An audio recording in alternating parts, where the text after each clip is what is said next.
Yes, and so that's how the weather's been going these days. It's thunderstorm season. It's the rainy season and it's thunderstorm season because we're in summer now, and that's how it is in Saitama.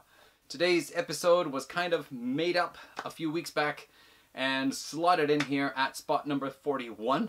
The thing is that this year I decided it would be prudent to not spend so much money on CDs as I have been doing the last several years. And it really, I've always been a person who spent money on music since my teen years. However, I think in later years I didn't do it so much as I was very into photography. I went to traveling and photographing and didn't spend so much time listening to music.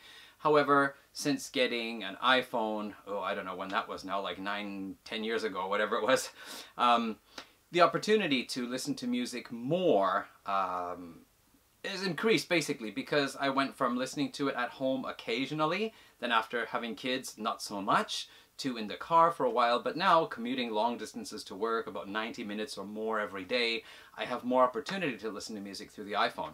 And what happened was around 2010, I suddenly became very interested in Rush.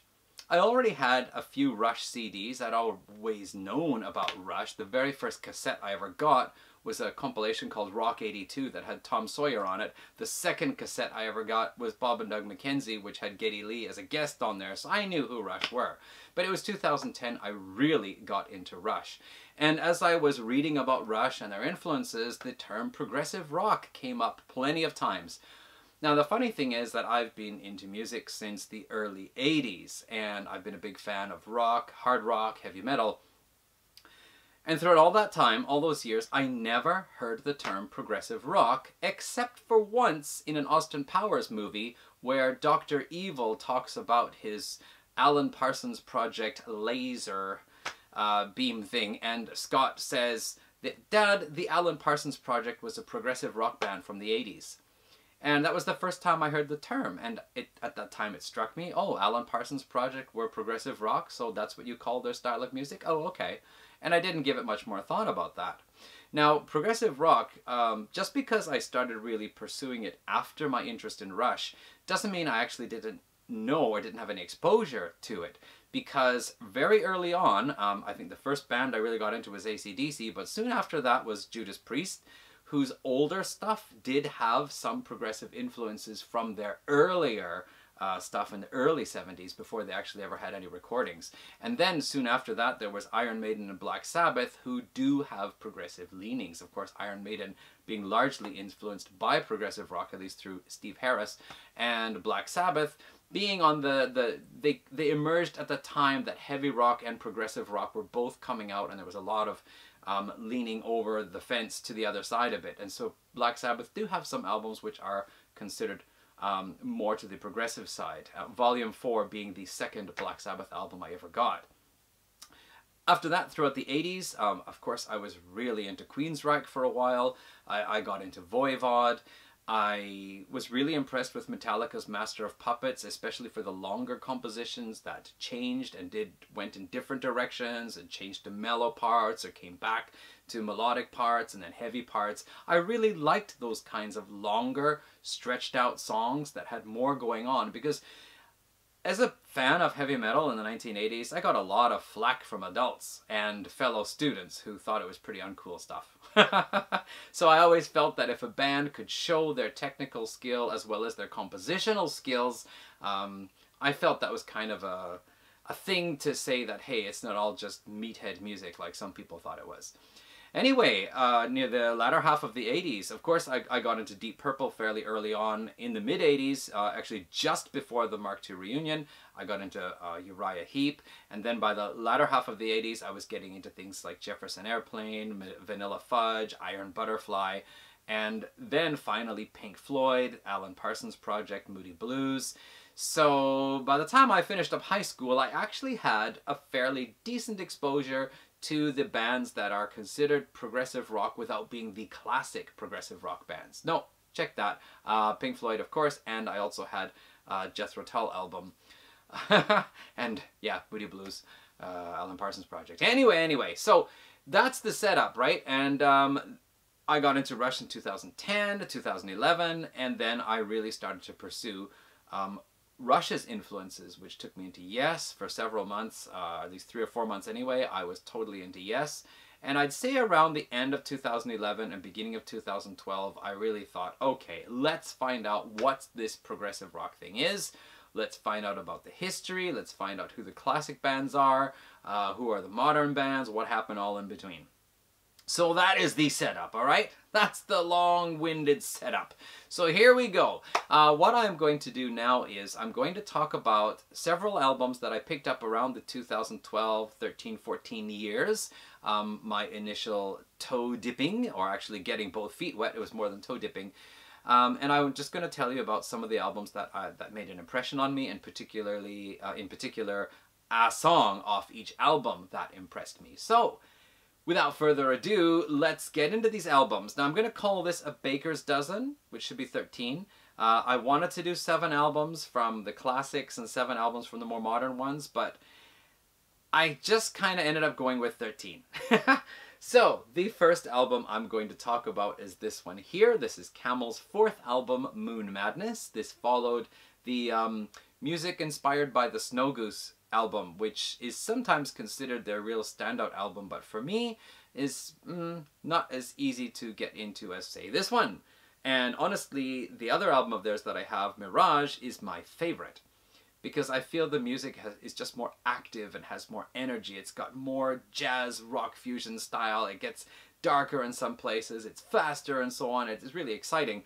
Moon Madness is the more mellow version of that. In fact, it's a pretty laid-back album for the most part, sometimes reminding me of Pink Floyd songs where Richard Wright sings. It has that really kind of soft, moody English feel to it. However, to be fair, I gotta mention Lunacy, the final track on here. That harkens back to the Mirage days, where it is more this like a fantastic fast jazz rock fusion type thing going on. There's some really cool synthesizer solos. There's some brilliant guitar soloing by Andy Latimer, right?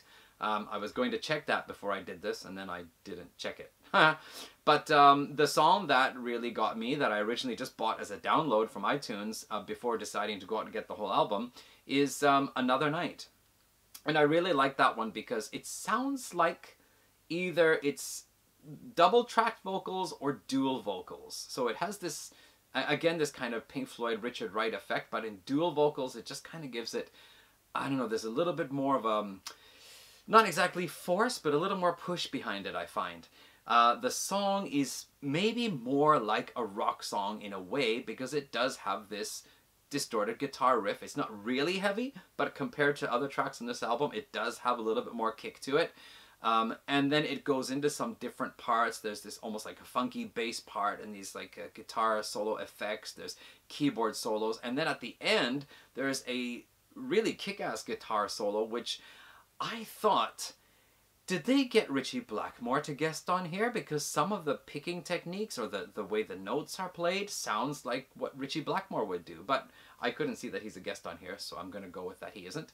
But anyway, yeah, that song is one that I will come back to. Even if I don't feel like listening to the whole album, I will come back to Another Night. And yeah, listening to this album again recently in preparation for this video, I found I do really like this album. Still, I like Mirage a bit better though. So that's Camel, Moon Madness from the classic Prog years, the album I picked up somewhere between 2012 and 13. Then another classic band, which I found out about, didn't know about before, is Gentle Giant. Of course, I have a couple of other albums. I have Octopus, I have Acquiring the Taste, but this was my first Gentle Giant album. Three Friends, probably not the choice that most people would go with first.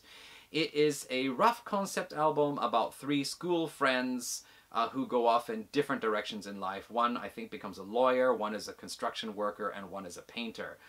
And what I really loved on here was the first 2 tracks are pretty soft again. And you know, as a newcomer to Gentle Giant, I thought, okay, so this is what Gentle Giant is about. It's pretty laid back, soft stuff. But the third track, Working All Day, it starts to have a little bit more push behind it. It's, I forget who it is in the band who has the slightly more rougher rock vocals. One of the Schulman brothers perhaps, but anyway, that's what's coming through. It's probably not the Schulman brothers, right? I really was going to check this. But anyway, and I feel that song has a little bit more drive to it. That's cool. But what's interesting is that song has this kind of working all day theme to it, right? And repeating this idea of working all day and being a construction worker. And then we get into Peel the Paint, which is my favorite Gentle Giant song so far. Out of the 3 albums that I've heard. And what I love about it is you've got the working all day theme finished, and then it comes in very soft and delicate and talking about the painter and putting paint on the brush. And you can imagine this painter in his studio delicately dabbing the brush and the paints on the palette and striking the canvas with them, so gently brushing it, you know. And it has this wonderful soft feel, and it gives the painter this kind of aloofness, and it even says that he's found his place in the sun, away from the troubles that bother everyone, or something like this anyway. And you get that feeling like, oh, the painter is, you know, time, how's it going now? Time waits for he who paints with a brush, or something like this. So it gives this kind of high, almost above everyone else status, and even comes in with these breaks with violins and so on, and it sounds so posh and so upper class.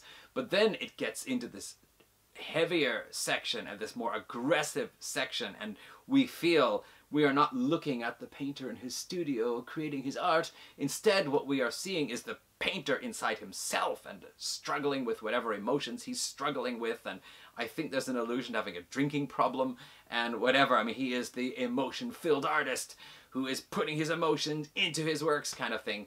And then it gets into this awesome guitar drum duo solo, which is a bit like Uriah Heep's Magician's Birthday, a little bit, I find.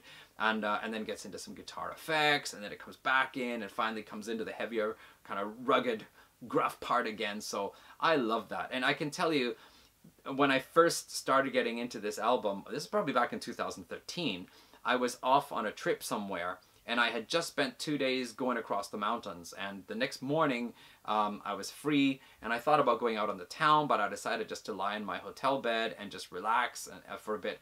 And that song, I listened to it, and it just was like, wow.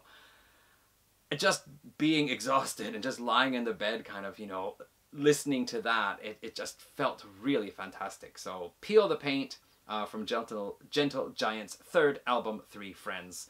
A song that I just love coming back to again and again. Okay, so here's another band, Eloy. Not one of the upper tier ones, but definitely one to get mentioned along the way. This was a band out of Germany that started out as a more kind of hard, heavy rock band, but soon changed over into a more progressive band. And by this time here, Silent Cries and Mighty Echoes, which I think was maybe their 5th or 6th album, you are going on a journey when you listen to this, and that means you are lifting off, you are traveling through the skies, through the clouds, whatever. They've got keyboards carrying you along, synthesizers, and the music rarely gets aggressive, but it does come in with slashes of electric guitar at times, beautiful guitar solos, and then just the message in the lyrics seems to be like very positive, like, you know, pushing you forward to positive things. It's just an album that, you know, like I said, you got to strap yourself in and be ready to go soaring through the clouds when you're listening to this. The song that I actually would pick from this is Pilot to Paradise. It just has this driving bass rhythm. It's just a really cool song, you know, for taking your, actually even more of a rocket journey through the clouds and a little bit like that. So Silent Cries and Mighty Echoes from Eloy, and that song Pilot to Paradise. And overall, I like this album. I actually have 4 other Eloy albums, maybe 5, and they are all very good in different ways. But this one may be possibly my favorite. Okay. There was also some venturing into the Italian prog scene. Now, I picked up 3 of the kind of big classic ones, but I'm going to mention Le Orme because their album Felona e Selona is, it really was an amazing album to listen to, considering that there were just 3 people and basically no guitars except for some acoustic guitar in a couple places. The rest, it's all drums, organ, and I guess bass too.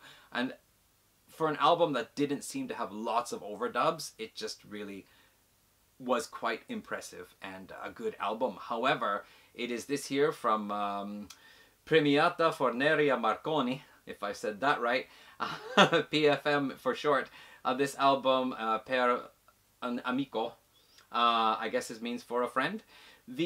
Overall, this album is really interesting. It is a band that seems to combine rock and classical influences in a rock band format. However, I mean, you've got acoustic guitar, electric guitar, organ, the piano, drums, bass, and sometimes some flute, and some other instruments, strings like a violin, viola, whatever.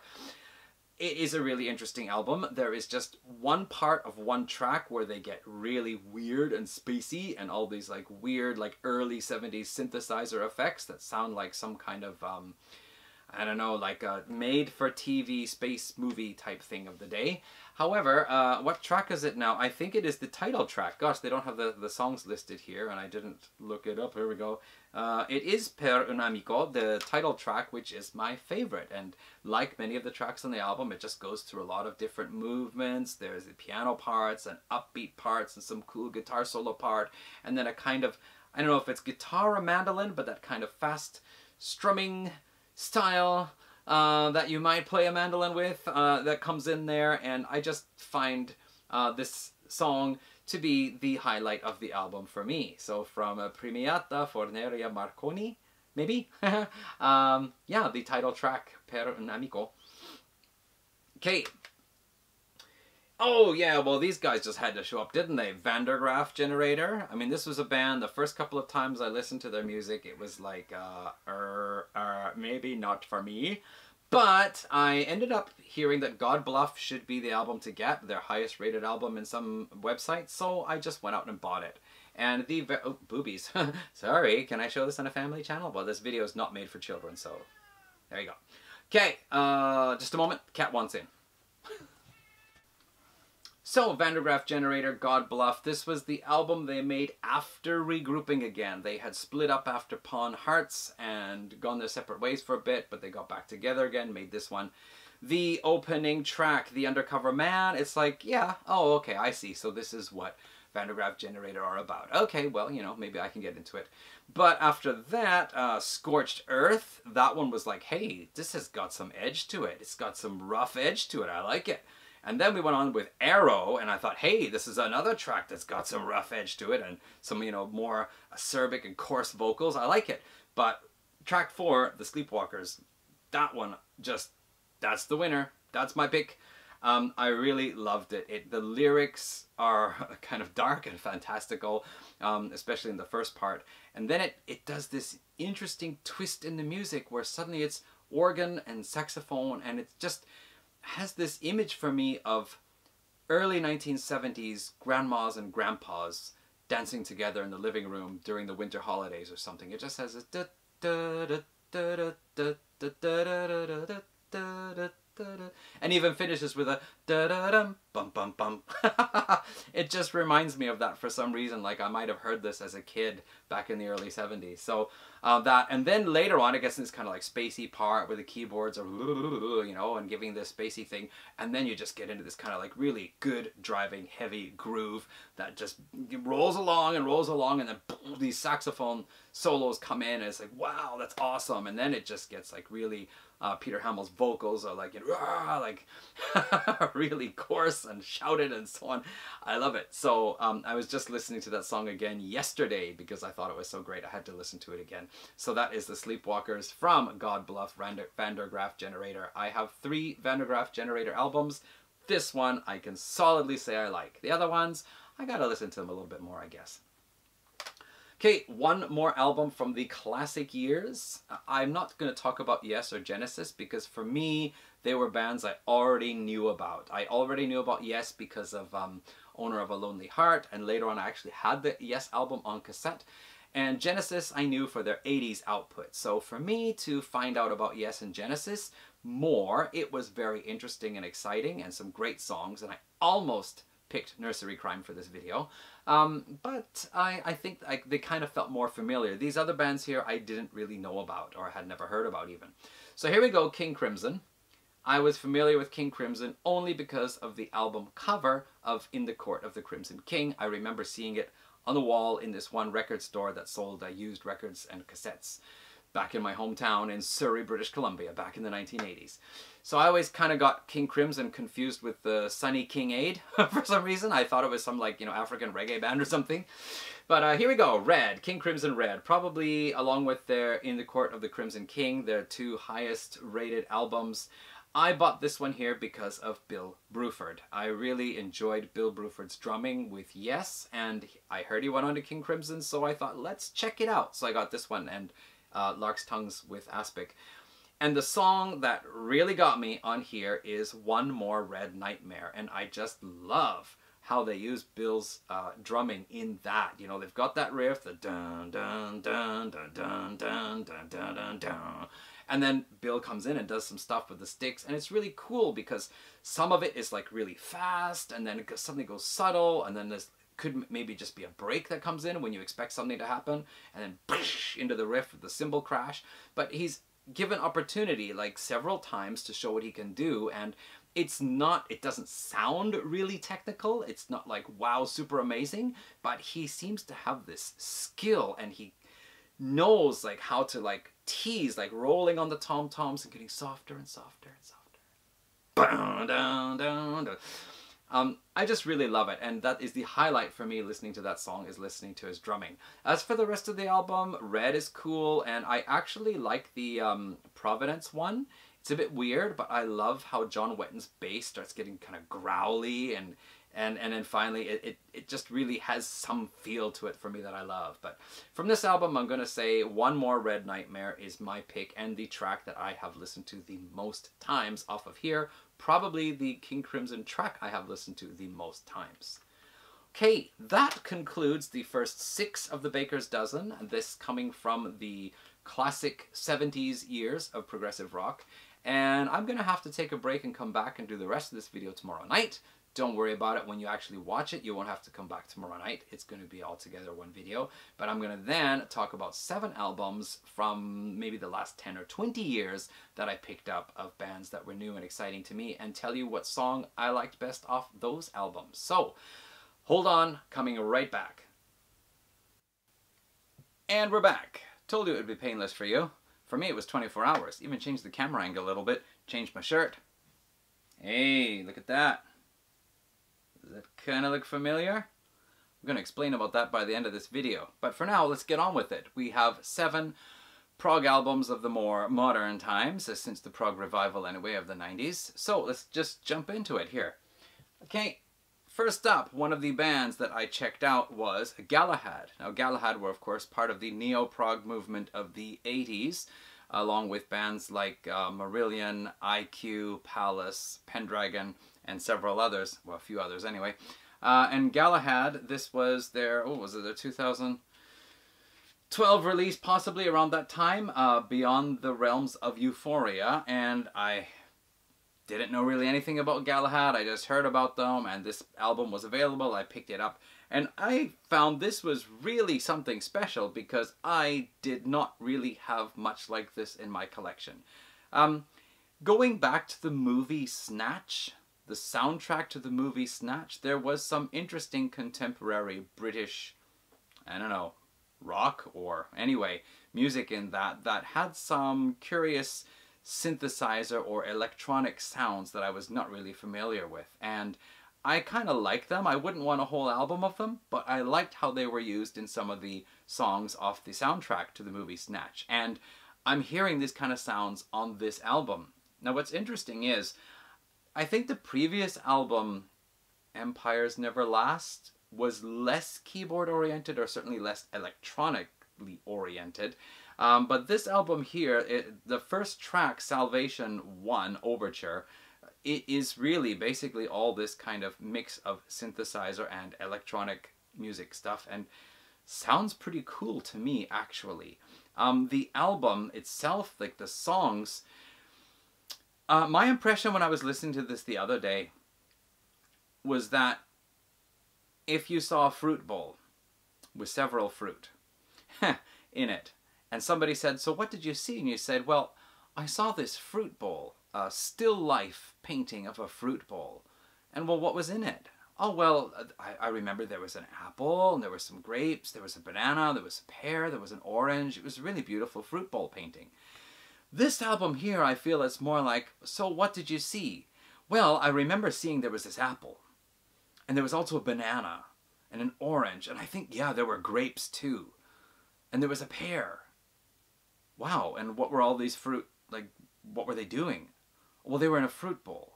And the reason why this is such a strange analogy anyway is because my impression when listening to these songs is you never really knew what was going to happen next. Like, there's one part where it suddenly just goes into this really kind of thrashy, speedy, heavy thing, and someone's voice is going like this, and it just comes out of nowhere.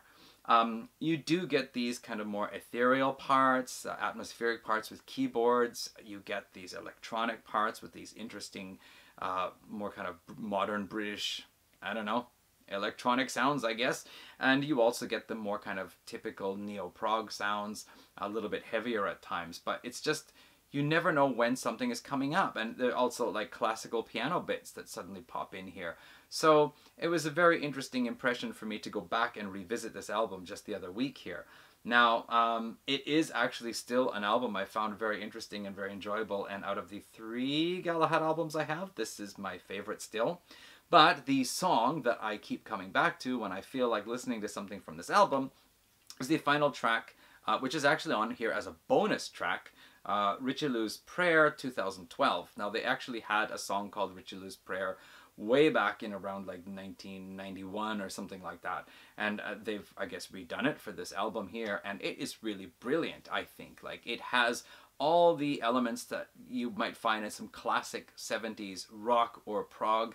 You've got the classical piano parts, you've got the synthesizer parts, you've got the kind of quickly paced odd time signature parts of guitar and keyboard in tandem, but you also have this kind of anthemic piano-based rock feel to it, like some of these big piano-based rockers from the late 70s. And I just feel that everything in that song just fits in really nicely. Even when something new comes up, it doesn't seem that it's a sudden surprise. It's like, oh, there's a pleasant transition into this nice little classical keyboard bit here, or there's this, you know, sudden build-up in the music, very dramatic, which takes us into the next part. And so that is really one of my favorite of the more modern prog songs that I have heard in the last 10 years or so. But anyway, that's Galahad's Euphoria, a Beyond the Realms of Euphoria album, and that is what I think about it. Okay, next up. So originally the way I went about looking for prog was I would check prog archives, find some album that sounded interesting, I would go look at it on Amazon, and then I would check to see recommended albums, you know, customers who liked this also bought or whatever. And one band that showed up here was the Flower Kings. So I was intrigued by the cover of the album. It was kind of attractive in a way. So I went to check it out, and at first I wasn't really all that impressed, but somehow there was this draw to the Flower Kings, and I finally picked it up. This is Banks of Eden. I don't know what album of this it is, if it's their 12th album or something. Geez, and I'm gonna start needing glasses pretty soon. Looks like a 2012 release. There was the first disc featuring 5 tracks. One of them is 25 minutes, 20 seconds long. And then there was a bonus disc with 4 additional tracks. Apparently there's also a film interview. Wow, I actually never saw that. Oh, I should check that out later on. But anyway, overall, I found this was a really great album for me, anyway, as an introduction to the Flower Kings. The 25-minute track numbers, it's not close to the edge or anything like that, but it has some cool moments. Other songs like Pandemonium, For Those About to Drown, I really like those. On the bonus disc, what is it, Fire Ghosts, Going Up, and Low Lines, all songs that I could easily listen to anytime. But the song that keeps drawing me back again and again is For the Love of Gold. Got a hair in my mouth. And it's not like it's anything particularly brilliant, as in like, you know, outstanding progressive rock playing. I just really enjoy that song. And one of my favorite parts is, it's not a particularly aggressive song, but after one of the instrumental parts, they come in with some more heavy, hard-hitting guitar chords, da, and then harmonized vocals singing some of the main lyrics to the song. heavy guitar or hard guitar chords and these harmonic vocals, it really sounds very nice. This song has got guitar solos, it's got synthesizer solos, it has organ solos, so in that way it does sound like a prog song. But anyway, that is my choice from this album. That's the song that I've listened to the most, although recently I will say that Fire Ghosts and Going Up have also attracted my attention more than before. But anyway, it's the Flower Kings, Banks of Eden. So another band, especially out of the important bands that came out of the 90s, as well as the Flower Kings there, Spocks Beard. Now, I did actually sample them a bit earlier on and nothing really drew me in, but I started hearing about this album 5, or V, anyway, Roman numeral 5, and I thought, okay, I'll check them out again, and I think I just decided to buy the album, because sometimes listening to little clips on YouTube or iTunes, whatever, it's not really enough to find a good landing spot for my interest. So I just go out and buy the album and I listen to it, and then at some point I find where that kind of landing spot is where I can get into the album. So the opening track at the end of the day, 16 minutes 30 seconds. I say the first half of this song, or the first maybe 6 minutes or so, absolutely brilliant. I mean, you've got this kind of woodwind intro, you've got the strings, goes into the kind of anthemic progressive rock song theme, but it has other parts, almost like Spanish guitar and trumpets, like this. And it just, there's so much that keeps going on. It just feels like a really excellent modern prog song. Now, partway through, I start to drift off. Maybe 16 minutes was a bit too long for me. Maybe the second half is not as interesting as the first half. But anyway, it's still pretty good. The final track here, the 27-minute, 18-second long track, The Great Nothing, is actually, I like it better than the numbers from the Flower Kings album. Still, it's not a close to the edge type song, but it does have several moments in it that I do like and that I look forward to hearing when they come up. I especially like the line about the lady who comes from Montreal. She comes from Montreal, because I was born in Montreal, and oh, my Montreal Canadiens jersey is not hanging around here. I must have hidden it away in the closet for now. Not because they lost to Tampa Bay either. Just I didn't want it collecting dust out here. Okay, anyway, no, my pick, though, from this album here, the song that I love and that I actually played for a bunch of high school students, is Thoughts, what is it, Thoughts Part 2, right? I really love that. It is a song, it starts off like, it sounds like it's going to be a ballad about, you know, not wanting to break up. And then it sounds like it's like, who cares? And then it goes into this really, like, you know, heavy, groovy bass thing with this, you know, bouncing keyboard, you know, I played this in the car once for my wife, and she said, "Is this still rock music? Because the way that piano is going." And then, of course, it goes into these, like, you know, Gentle Giant type layered vocals, people singing different lines or different words, and they're all kind of overlapping each other, and it all comes out really cool. And then they have like this, you know, drum and bass solo part where it's just really awesome. And then it like suddenly breaks into these strings doing their little bit together and and coming back to the bass again.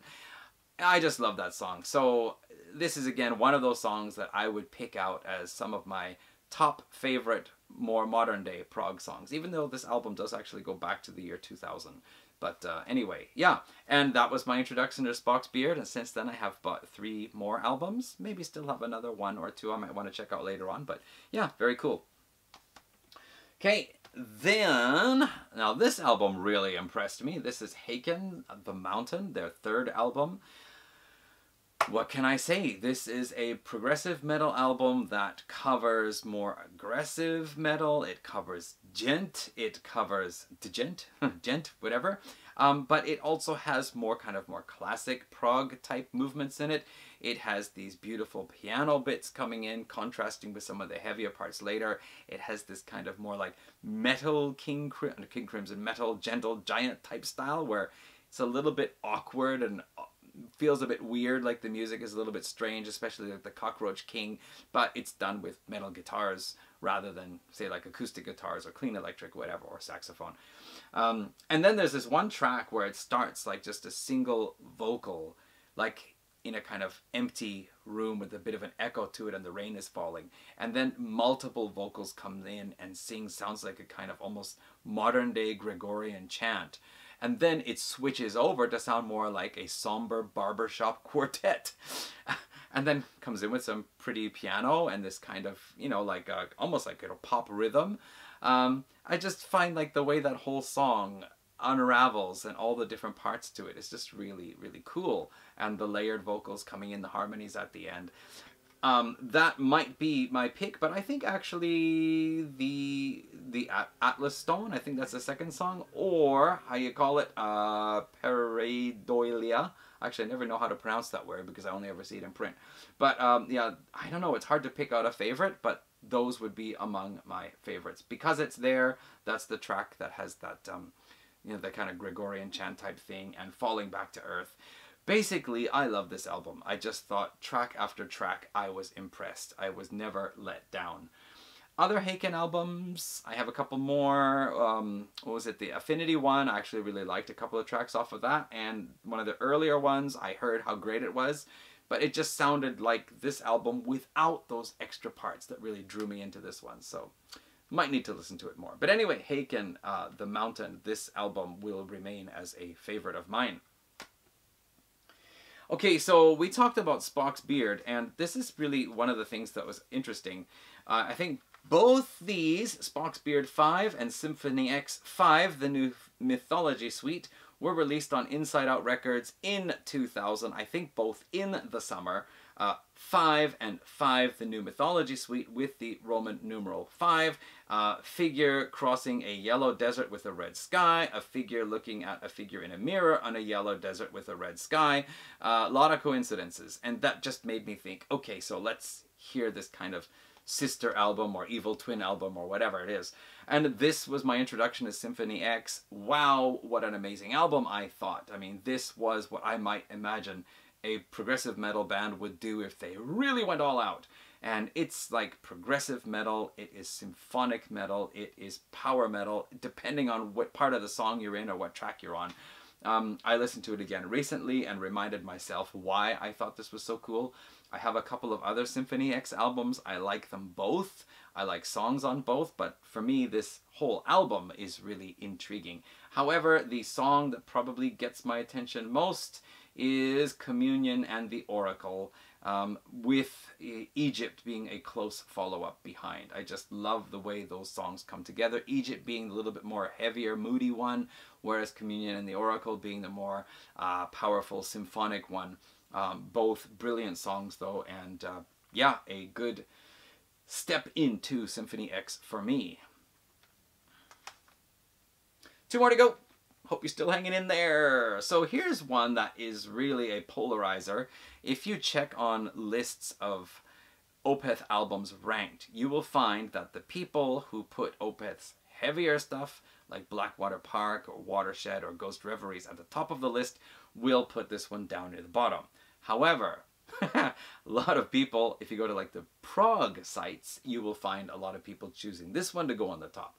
Now this is Opeth Heritage album. This was the big shocker where there was no heavy metal sound. It does get heavy in places, but it's not a real heavy metal sound. It's more like a heavy rock sound harkening back to the early 70s. There were no death growls on here, and although it's been said it's not the first time they did that, the other time it was more on purpose they didn't do that, to have it in contrast, Damnation and Deliverance, where Deliverance was the heavier one and Damnation was the more kind of Steven Wilson, Porcupine Tree influenced one, I guess. But this one here, this was my introduction to Opeth Heritage. At the time, I still thought I didn't like death growl vocals and extreme metal. Ha ha ha. Thanks to Opeth, that changed. But yeah, I remember listening to this and thinking this was such an amazing piece of work. There were, as I listened to songs and they kept changing and throwing something really off the wall in there, completely unexpected, I remember thinking, who writes songs like this? This is crazy. Now, I know a lot of people have said that Opeth were a great metal band, but they're just a good prog band. Some people don't like that they're trying to be more of a prog band. Mikael Åkerfeldt, It's called Michael. I don't want to sound like I know how to speak Swedish, but he has a massive collection of discs of obscure albums from the early 70s. And I think that must have been a big influence, because when people say that they're just being retro prog and it's not interesting, of all the prog albums I have from the 70s, nothing sounds like this. Even like the heavier bands like a T2 or High Tide, which were kind of on the border between prog and heavy rock, they don't sound like this exactly. And my favorite track, and still maybe one of my all-time favorite songs, if I had to make a top 500 whatever list, is, what's it called now? I can't see again. Famine. Jeez, I'm looking at this going, Forlorn. That's not what it is. My eyes aren't focusing and I can't remember the name. Famine. That is my favorite song. And there are actually several tracks I love on here. But what I love about Famine is it starts off with this really kind of eerie setting that sounds like some kind of post-apocalyptic landscape with these little, you know, ratty old sheds and, you know, red dust blowing by kind of image, right? This is what I get from listening to it. And then you hear like this kind of like knocking sound and this like distant laughing voice, sounds kind of sinister. And I just imagine like these human figures like hiding in their little ramshackle hut, knowing that some kind of threatening demonic creature thing or being is coming after them and knocking from door to door looking for victims. That's how it feels, right? And then suddenly it just stops and there's these like lone piano notes and Michael starts singing and then it changes over. It's got this kind of guitar bit. And then the drums come in and it really starts rolling and it starts to sound like a kind of, you know, modern day Opeth song. And then drops down again. It gets kind of mellow and there's like this background hand drums. And then boom, gets really heavy and there's this flute in there. It's like, this song is a journey of its own. It's only like 6 minutes long, 6-7 minutes long or something. But man, what a killer track. So I really love Famine, and I do like The Devil's Orchard. I Feel the Dark, Slither, Nepenthe, Hack's Process, I don't know, just this album for me is one of my favorite Opeth albums, actually. So there you have it, Heritage and Famine. Okay, the last one, and this is my favorite one. Here we have Wobbler, Rights at Dawn, their third album, and probably the most different album out of all of them, because Wobbler's albums like Hinterland or From Silence to Somewhere or what the new album was called, they all tend to have one mega long track of 25 minutes, 2 long tracks of about 10 to 12 minutes, and one very short instrumental one. And this album here is a short instrumental that brings you into the album, 5 killer tracks, for me anyway, and then a short instrumental to take you back out again. And these 5 tracks in the middle, I'd say of those, 3 of them I just absolutely love, and the other 2 are also really good. And this is what sold me on Wobbler. So La Bieltaine, In Orbit, and The River. The River was the first one to really get me, then In Orbit, and then after that I just love how La Bieltaine starts off with this like very rapid intro, really rolling sound, a mellotron coming in.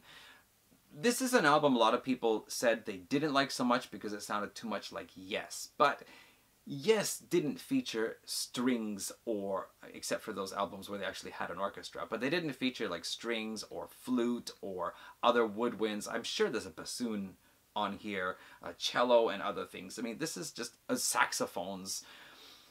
These guys hold no bars when it comes to putting stuff on to make it sound like a classic progressive album recorded in modern times. So for me, this was absolutely brilliant. I love Wobbler, I love their other albums, but this one here for me just stands out. And I love the cover art too, the color scheme, the simplicity of the art. This remains as one of my favorite discoveries since checking out prog after I got into it around 2011, 2012. So there we go. Okay, and that concludes my list of 13 albums that I got into in the early years that I was really checking out progressive rock, as I said. Favorite songs from each album, and that does it. And so now before I go, and just tell you about this here, this is Gore Music and Gore Fusion. Gore Fusion is a kind of subgroup of Gore Music. Gore Music is the music created by Gordo Bennett. you can go back to episode 2 of Music is a Journey to find out about him a little bit. But yeah, and Gore Fusion is one thing he did along with bass guitarist Joe Serwanowski. Now, Gordo is an amazing composer of orchestral bits on computer. You can hear him on the Colin Tench Project albums. And he has also contributed to other albums as well. But he is also a master of multi-string guitars. By that I mean 7, 8, possibly even 10-string guitars. I'm pretty sure he's got an 8 one anyway. He's just a brilliant guitar player, brilliant composer. He has one album so far, Fun in Outer Space. Funny title, but really brilliant album. That was back in 2015. That is just a download only. But he is now on the verge, on the cusp of releasing an album he's been working on for the last 3-4 years, possibly longer. And it's called Shaking Angels. No, wait a minute. It's called Shake and Bake Angels? Snaky Angles. Snacks with... Gordo, what's the name of your new album called? It's Snakes and Angels, Pete. There you go. Snakes and Angels. And it is coming out very shortly on Melodic Revolution Records. So anyway, just to kind of plug that in a little bit here, I'll do a video about that later on, but just to put a plug in, I'm wearing this shirt, and this artwork you see here was actually created by me. And what an honor it was to see the artwork I created for Gordo to appear on a t-shirt. This is this guy here. This is a styrofoam ball. This is a composite image of that styrofoam ball and the moon. Haha. But anyway, we'll talk about Gordo a little bit later on. For now, that's it. Thank you for watching episode 41. I'll be back with episode 42 in a while. Okay, everyone, take care. Enjoy the summer. Bye.